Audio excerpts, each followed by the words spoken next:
This story is hilarious to me as a feminist. I'm also a wife and a mother. I don't know why people are so hell bent on believing that you can't be a feminist and be married and have kids. It's also hilarious to me that these talking heads, they have opinions, they espouse their opinions, but as soon as they step outside of the boundaries of their predictable talking points, they get squished back down by their own followers. So this article is titled, Megyn Kelly Gets a Taste of the Conservative Women Audience She Spent Years Cultivating. On Monday, Kelly tweeted that women should be financially independent, and her base, who she's trained to despise any drop of perceived feminism, went for her throat. This is hilarious. Let's look at the tweet before I get started. As I read this tweet, it definitely sounds pretty feminist.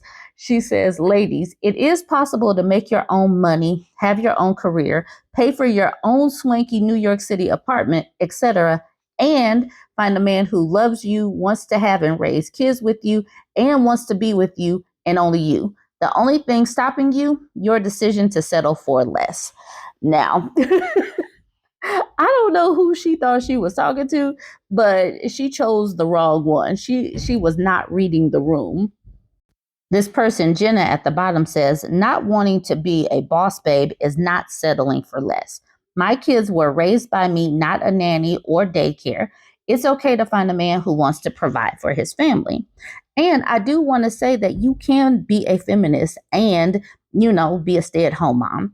Before I became a paid content creator, I was a stay-at-home mom that had a husband who was the sole provider. Now I'm making money doing content, so we're still all in the same home. It is possible. It's not mutually exclusive. Before I get into the comments and the retweets of the people coming for her neck, let me explain to you why I am so all about women being independent and can survive and thrive regardless of marital status. I talk to so many women. They share their stories. They share the stories of their mothers and what happened when they were solely dependent on a man. So this woman, she's 70. So I don't know, when her mother was born, but she says, I'm 70. And I just had an epiphany because of this article.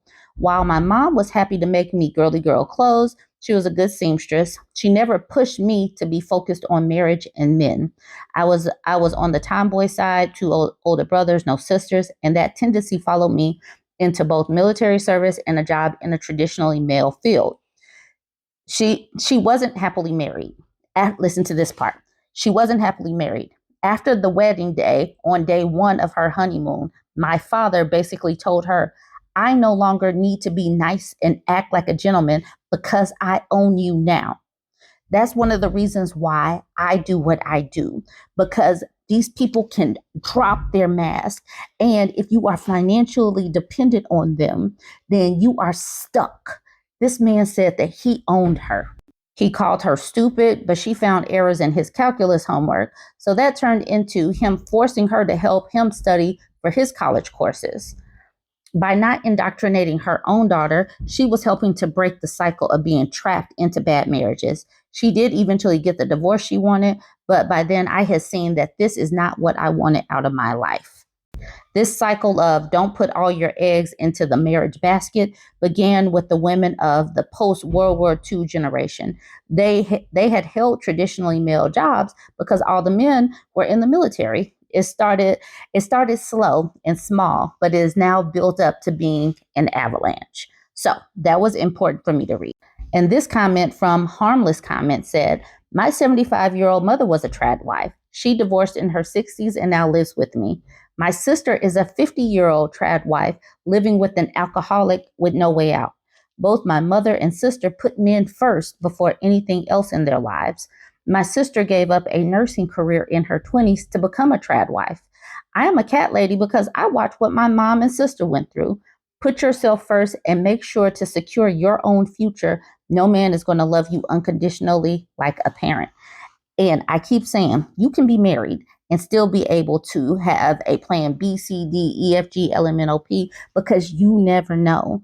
And so many of these women want to set you up for the okie doke of being jacked up if he were to leave, become disabled, get laid off. You and your family would be jacked up. And, let's be able to survive and thrive regardless, but also think about your children. Think about your kids. Bebop Boop at the bottom says, and look at this, it's a feminist coming to their rescue. Exactly, a feminist. So let's get back to this article. I'm not doing the whole article because interspersed is a bunch of the tweets, but I want to get to this part. I'm genuinely astounded by how frequently the term boss babe emerges in the cesspool of replies from offended right-wing women under Kelly's tweet.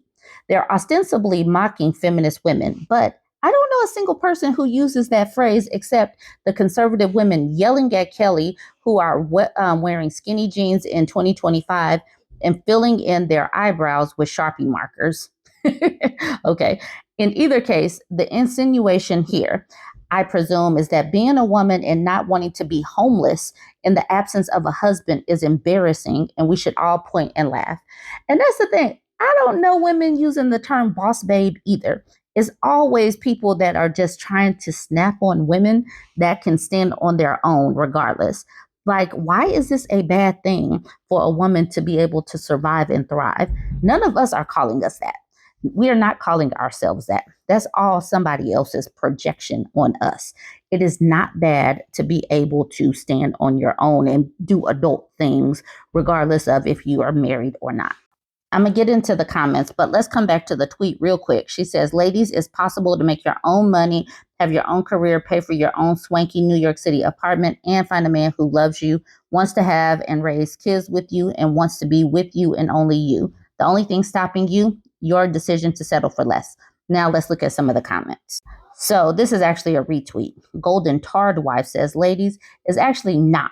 And if you follow this path, you will be single and alone at 35, scrambling to find a good guy to settle down with and finally have kids, only to find that there are none left. Regardless, I've been talking to women. I've been watching the men's spaces. It's not like there's a whole lot of good ones out. We've checked in the back. It's not a whole lot. So the thing is, when you get married in your 30s, I actually got married in my 30s. I had kids in my 30s. You actually know yourself a lot better. And you skip that first divorce, because a lot of the people that get married in their 20s, they end up divorced, and then they'll be working on their second marriage in their 30s. I skipped the first divorce. I got married in my 30s and I'm still married. So I'm just saying that. Sovereign Bra says, this is exactly the mentality creating an epidemic of single and childless women. Please know and understand that a lot of women are opting out of marriage and relationships and having kids on purpose. It is not an epidemic. They're doing it on purpose because they're not finding what they need in the group, in the collective, the demographic of men. The demographic of men leaves a lot to it leaves a lot. They need a lot of work. And so the women are saying, I'd rather just be single. But they try to use this as a bad thing. I'm going to end with this tweet from this person named Stephanie Hamill. She says, I respect Megyn Kelly, and I'm a regular listener of her show. With that being said, this may be one of the most toxic and delusional posts I've seen all week. I'm a month out from giving birth, and I have a toddler. I can assure you, I'm not in boss babe mode. I'm surviving even with house help.